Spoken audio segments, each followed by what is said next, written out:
بسم اللہ الرحمن الرحیم۔ السلام علیکم۔ کیپٹل ٹاک میں خوش آمدید۔ پاکستان کے مختلف شہروں میں خودکش حملے کرنے کا جو نیٹ ورک ہے، اس کی جو منصوبہ بندی کرنے والوں کا جو پورا ایک نیٹ ورک ہے وہ بے نقاب ہو چکا ہے، اور اس سلسلے میں جو وزیر اطلاعات ہیں عطا تارڑ صاحب، انہوں نے یہ بتایا ہے کہ یہ جو نیٹ ورک ہے یہ افغانستان سے آپریٹ کرتا تھا، بلکہ جو اسلام آباد کے جوڈیشل کمپلیکس پر جو حملہ کرنے والا خودکش حملہ آور تھا، اس کا جو سہولت کار ہے، فیسیلیٹیٹر ہے، اس کو بھی گرفتار کر لیا گیا ہے اور اس کو انٹیلیجنس بیورو نے گرفتار کیا ہے۔ اور اس کے علاوہ آج D G I S P R نے یہ بھی بتایا ہے کہ جو پشاور میں ایف سی کے ہیڈ کوارٹر پر جو حملہ ہوا، تو وہ جو تینوں حملہ آور تھے وہ تیراہ کے راستے سے افغانستان سے پاکستان آئے تھے۔ تو آہستہ آہستہ اب ایویڈنس جو ہے وہ سامنے آتی جا رہی ہے، اور ایسا لگ رہا ہے کہ پاکستان کے خلاف باقاعدہ ایک پراکسی وار شروع کر دی گئی ہے، اور جو بھارتی وزیر دفاع راج ناتھ سنگھ کا جو بیان ہے اس پر بھی آج ہم بات کریں گے کہ کیا پاکستان کے خلاف اس کے جو دو ہمسائے ہیں وہ کوئی گٹھ جوڑ کر کے کوئی نئی جنگ چھیڑنے کی تیاری تو نہیں کر رہے۔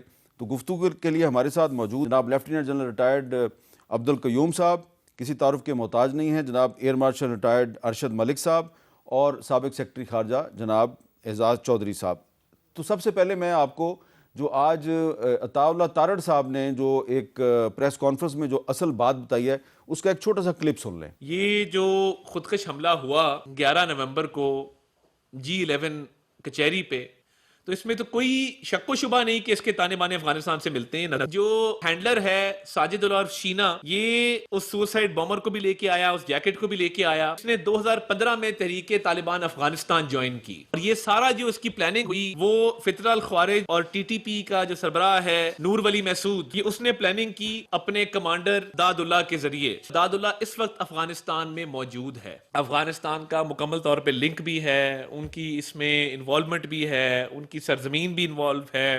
تو یہ جو فیسیلیٹیٹر ہے جس کو کہ آئی بی نے گرفتار کیا ہے، اس نے کیا بیان دیا ہے گرفتاری کے بعد، وہ بھی سنیں۔ نام ساجد اللہ ہے اور زبیر ہے، شینا کے نام سے بھی مجھے لوگ جانتے ہیں۔ داد اللہ جو تھا وہ تحریک طالبان میں کمانڈر تھا۔ داد اللہ نے ہم سے رابطہ کیا اور کہا کہ آپ نے میرے پاس افغانستان میں آنا ہے۔ اس نے ہمیں کہا کہ اسی طرح بندہ جو خودکش بمبار کرے گا اور جیکٹ ہم بھیجیں گے وہ اس کو پہنانا ہے۔ اس کے بعد مجھے میسج آیا کہ 2-3 دن میں آپ کی طرف ایک بندہ آئے گا افغانستان سے، اس کا نام ہے عثمان۔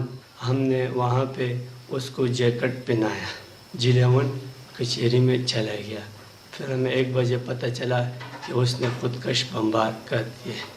تو جنرل قیوم صاحب، یہ تو اب ایویڈنس سامنے آ گئی ہے، اور جو اسلام آباد پاکستان کا کیپٹل ہے، یہاں پہ جو خودکش حملہ ہوا ہے تو وہ بندہ بھی افغانی تھا، اور اس کو جو لانے والا ہے یہاں پہ فیسیلیٹیٹر، وہ پورا بیان دے رہا ہے۔ تو اب اس صورتحال میں جب کہ افغان حکومت کے ساتھ ہمارے تعلقات کشیدہ ہیں، تو پاکستان کے پاس کیا ریمیڈی ہے؟ پاکستان کیا کرے اب؟ جی بسم اللہ الرحمن الرحیم۔ دیکھیں، جب نیٹو کا قبضہ تھا نا افغانستان کے اوپر، تو اس وقت بھی انڈیا یہاں بہت ایفیکٹو، اور آپ نے دیکھا ان کے قونصل خانے تھے، اور بی ایل اے اور یہ گروپ بلوچستان میں بھی اور ادھر کر رہے تھے۔ ابھی جب سے نیٹو کی ڈی انڈکشن ہوئی ہے تو اس کے بعد تو ٹی ٹی پی کو بالکل ایبسولوٹلی، یعنی موسٹ بینیفیشری جو ہیں وہ ہوئے ہیں۔ ایک تو ان کو آزادی ہوگی پھرنے چلنے کی، اور نمبر 2 جو $7 ارب کا اسلحہ امریکہ چھوڑ کے گیا ہے، جس کے اندر نائٹ ویژن بھی گلاسز بھی ہیں، اور ویپنز ہیں، اور 40,000 وہیکلز ہیں، ایئر کرافٹ تھے، ایئر ٹو گراؤنڈ میزائلز وغیرہ، اور بہت کچھ، یعنی 1.5 ملین تو اسمال آرمز کے وہ تھے، یہ ان کے ہاتھوں میں لگا۔ تو یہ ایک قسم کا۔ دین سیکنڈلی، افغانستان کے اندر 14 ایتھنک گروپس ہیں، they are recognized ethnic groups. ان کا جو 2004 کا کانسٹیٹیوشن افغانستان کا جو سسپینڈڈ ہے، اس میں افغانستان کے نیشنل اینتھم میں بھی ان ایتھنک گروپس کا ذکر ہے۔ ابھی وہ نان ریپرزینٹڈ ہے، ابھی عبوری حکومت ہے۔ دیر فور طالبان کی ویک ایریاز، ایک تو یہ ہے کہ عبوری ہیں، ٹیمپریری ہیں۔